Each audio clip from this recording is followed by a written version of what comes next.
Venons-en à la question du nucléaire iranien, votre sujet d'accueil, un sujet extrêmement complexe avec un arrière-plan géopolitique encore plus complexe, Luc Michel.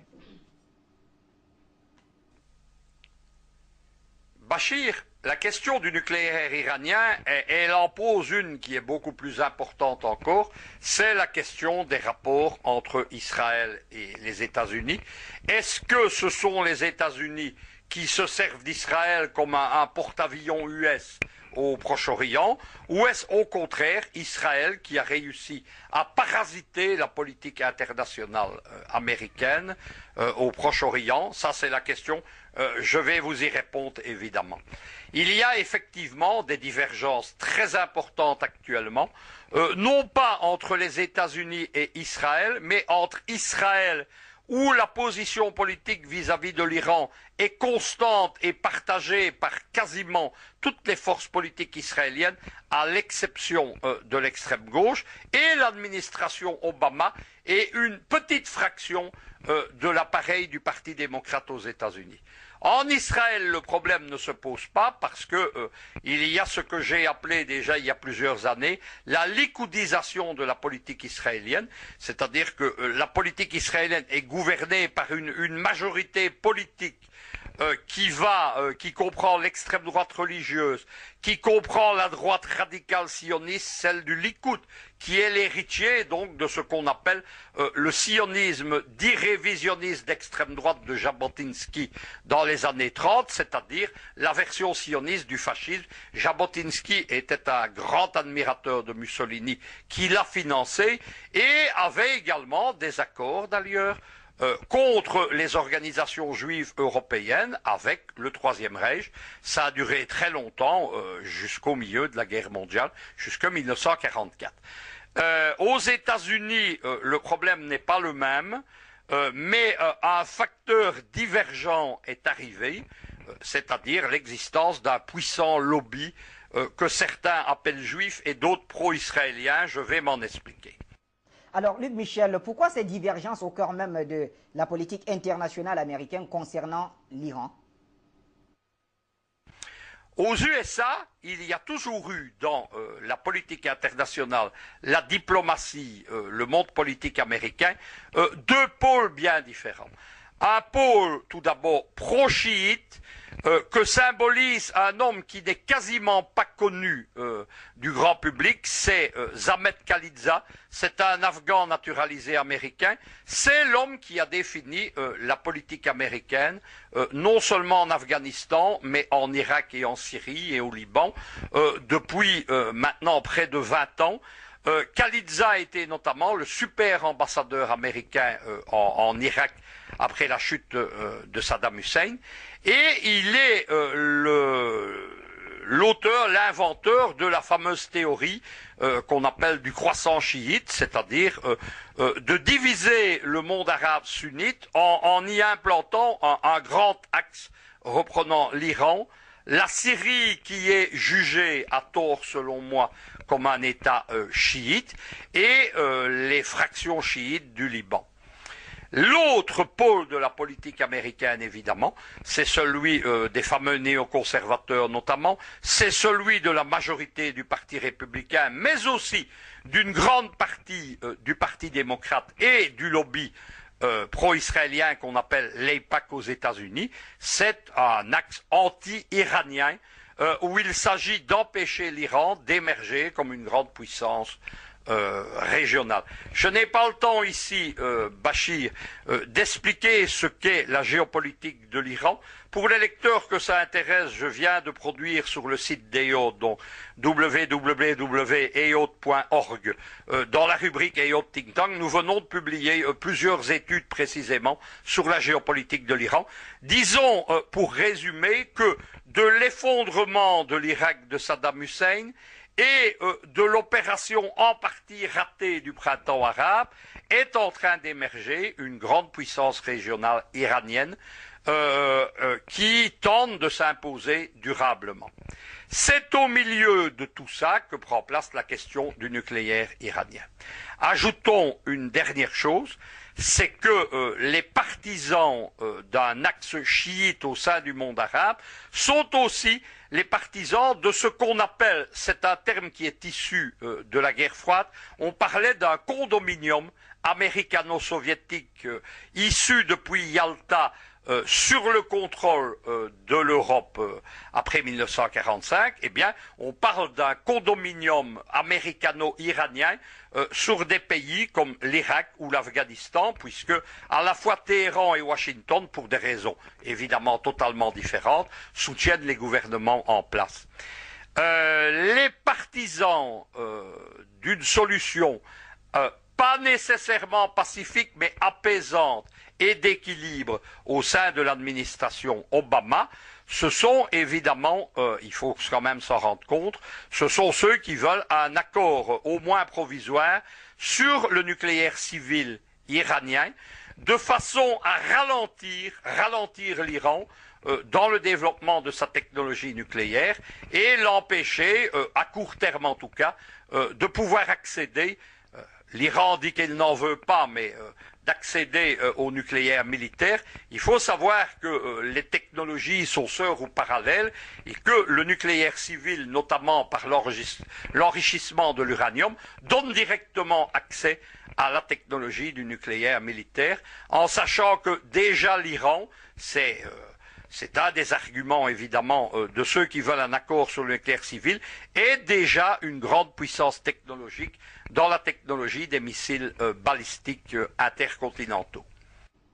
Alors, Luc Michel, il y a tout de même un grand absent à la table des négociations à Vienne, Israël précisément. La deuxième position, c'est celle des Israéliens. Les Israéliens, que veulent-ils? C'est rester la seule puissance nucléaire du Proche-Orient. On est là dans une hypocrisie fondamentale, puisque Israël, qui n'a pas signé le traité de non-prolifération, ne se reconnaît pas, ne s'avoue pas être une puissance nucléaire, mais on sait qu'ils le sont depuis déjà la fin des années 60. La bombe israélienne, elle a été fournie par les Français avec l'aide des Américains. Le gouvernement français, dès la fin des années 50, puisque ce n'est pas De Gaulle qui a commencé les recherches sur la bombe, mais la 4e République, considérant que la sécurité d'Israël nécessitait une bombe atomique israélienne.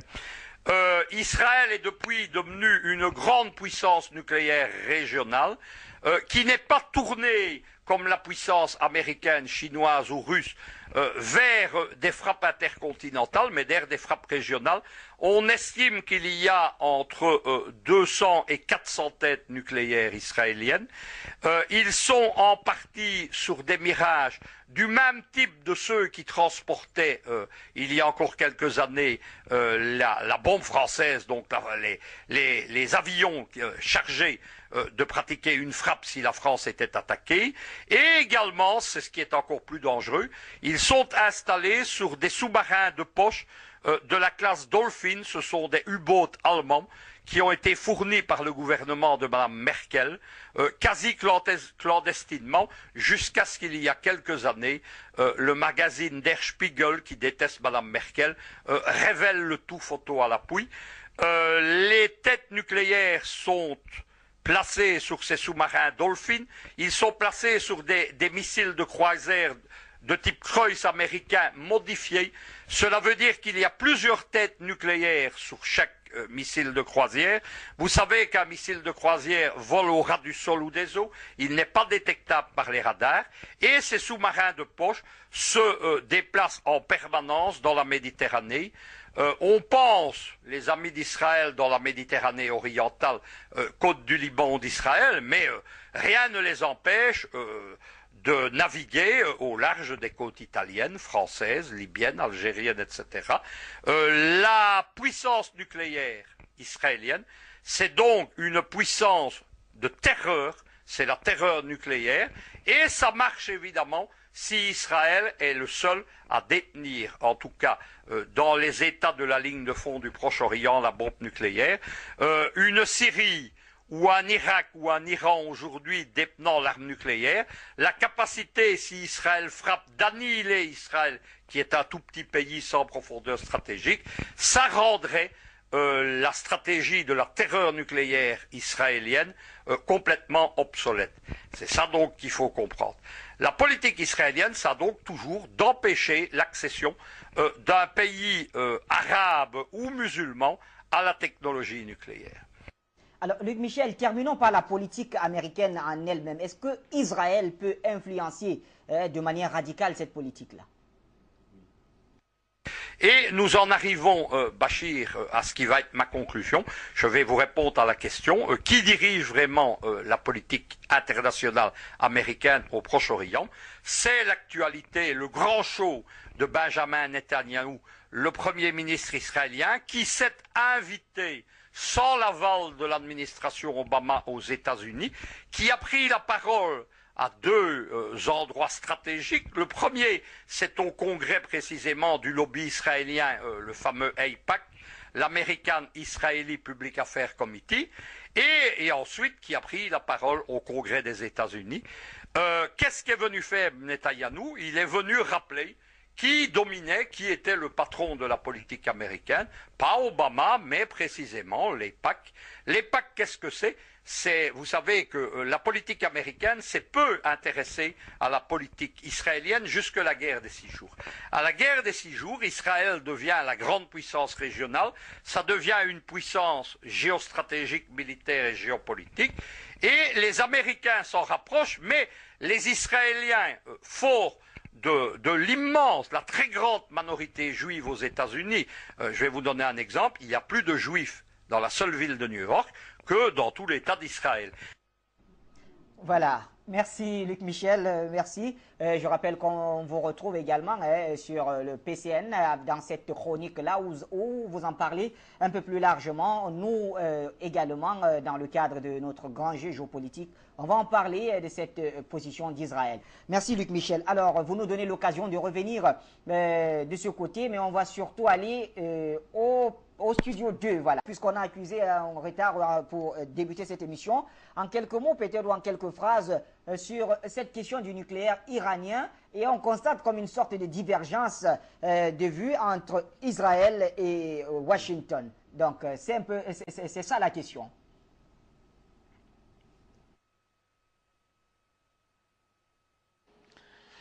Oui, Bachir, mais vous savez, on n'arrête pas le progrès. Et puis, les données changent. Le monde est un espace dynamique à tout point de vue. Les réalités d'hier ne sont pas forcément les réalités d'aujourd'hui. Et puis, la réalité géopolitique d'hier ne peut pas forcément être la réalité géopolitique d'aujourd'hui. Mais en même temps, je vais aborder cette question sur deux angles. Le premier angle, c'est un angle pessimiste. Bon, les gens parleraient d'un angle de ceux-là qui voient le complot partout.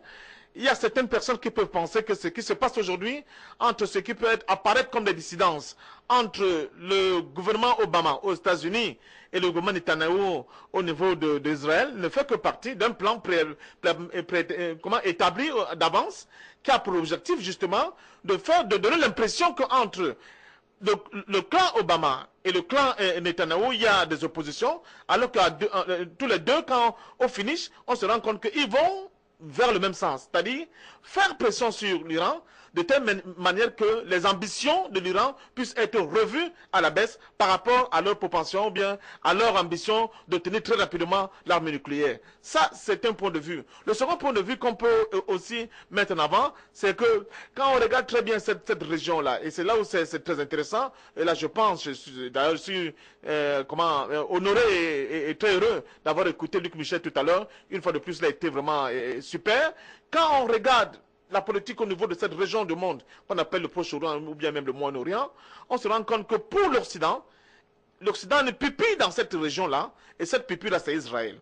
Alors, depuis un certain temps, depuis le démantèlement de l'Irak, depuis le démantèlement pratiquement quasi, parce qu'ils sont en voie de le faire, de la Syrie, il n'y a plus. Bon, l'Égypte ayant abdiqué autant pour moi depuis un certain un passé plus ou moins récent avec les accords du Camp David, on se rend compte que la seule puissance qui pouvait aujourd'hui remettre en cause, n'est-ce pas, cette hégémonie d'Israël dans cette sous-région, c'est l'Iran. Or, l'Iran, qu'est-ce qu'elle veut faire? L'Iran veut obtenir ce qu'on appelle dans le monde géopolitique la puissance du feu. la puissance du feu ultime étant l'arme nucléaire. Vous savez que quand vous avez l'arme nucléaire, vous avez plusieurs possibilités. Un, vous arrivez à centraliser votre espace dans votre territoire, parce que n'importe qui ne peut plus venir s'amuser chez vous, sachant que vous êtes détenteur de l'arme nucléaire. Mais deuxièmement, on compte sur vous quand on veut poser des actes, quand on veut prendre des décisions dans votre sous-région, parce qu'on sait que avec la capacité nucléaire que vous avez, vous pouvez remettre ou bien vous pouvez mettre à mal les ambitions des gens qui ne vous auront pas consulté au préalable pour essayer, n'est-ce pas, de placer certaines cartes. Donc, de toute façon, quand on regarde très bien ce qui se passe dans cette sous-région, on a l'impression que l'ensemble de l'Occident essaie de tout faire pour prémunir, pour protéger Israël contre les velléités de qui que ce soit, de remettre en cause le leadership israélien dans cette sous-région.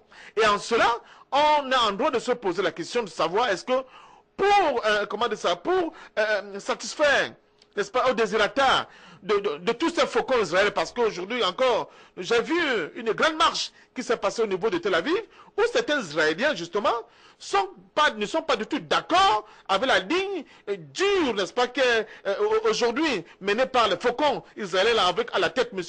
Netanyahou, parce que certains Israéliens pensent justement que pour que cet espace-là puisse être un espace viable, un espace de paix, il faut qu'on accepte la question de deux États, un État palestinien vivant à côté de l'État palestinien dans la paix. Deuxièmement, il y a des gens dans cet espace qui disent aujourd'hui qu'il faut que la question du nucléaire israélien cesse d'être un tabou. Il faut qu'aux yeux du monde entier, qu'Israël prenne sa responsabilité et dise qu'elle aussi, elle a cette arme nucléaire. Pourquoi? Cela permettrait justement de revenir à ce que les pacifistes appellent la résolution concrète de l'arme nucléaire. La résolution concrète de l'arme nucléaire, c'est quoi? C'est qu'il faut que tous les pays du monde qui sont détenteurs de l'arme nucléaire, si on ne veut pas continuer de jouer, de continuer de nous mentir, puissent prendre la résolution de dire oui, nous sommes détenteurs de l'arme nucléaire, voici ce que notre capacité nucléaire vaut en termes de volume, et une résolution de dire que plus jamais aucun pays n'a le droit d'utiliser cette arme-là sans justement l'aval d'une structure qu'on peut pas être supranationale à tous ces États-là, qui peut une structure morale, qui ne peut décider que oui ou non, maintenant on peut utiliser cette arme nucléaire-là. Mais tant que certains pays dans cette région et même dans le monde peuvent avoir la capacité de faire valoir leur droit à l'arme nucléaire et d'autres pays pas, alors nous allons rentrer dans un marché de dupes, dans une négociation de dupes, où moi je te dis, je suis détenteur du feu et tu t'interdis toi d'être détenteur du feu. Mais je crois qu'aujourd'hui, c'est une donnée géopolitique qui sera appelée à évoluer, parce que quand on sait que le Pakistan est détenteur de l'arme nucléaire, quand on sait que la Chine et l'Inde sont aussi détenteurs nucléaires, sans parler de la Corée du Nord, je ne parle pas des majors qui ont l'arme nucléaire de manière quasi naturelle, il serait impossible de continuer à tenir ce discours et d'empêcher à d'autres pays qui veulent eux aussi non seulement centraliser leur espace, mais surtout compter dans les grandes décisions qui vont se prendre au niveau du monde, de ne pas être à mesure de détenir l'arme nucléaire. Maintenant, et pour sortir, il y a une question d'ordre aussi purement intellectuelle, j'allais dire académique. Est-ce qu'on doit de ne pas permettre à certains pays qui sont taxés de pays voyous de ne pas détenir l'arme nucléaire? On va donc, de ce fait-là, complètement annihiler la volonté et puis la capacité des étudiants de ce pays-là de eux aussi s'accaparer d'un secteur extrêmement important de la recherche intellectuelle qu'est la physique nucléaire. C'est une autre question qu'on a le droit de se poser. Donc je crois que pour chuter, et là je vais faire simple, ce qui se passe actuellement dans cette région-là, toutes les guerres que vous voyez, que ce soit en Irak, que ce soit en Syrie, que ce soit au niveau de la Palestine, c'est tout simplement pour continuer de tout faire pour que Israël continue de maintenir ce leadership dans cette sous-région. Et je pense qu'avec l'évolution du monde aujourd'hui, Bachir, on voit très bien que ce n'est pas possible. Le monde évolue, les enjeux ne sont plus les mêmes, les intérêts ne sont plus les mêmes. Obama a beau jeu essayer de jouer avec l'Iran. Tôt ou tard, l'Iran sera en même, lui aussi, de se doter de l'arme nucléaire. Merci, patient parfait d'homme. Alors, vous avez longuement parlé, pas grave. Bon, très vite...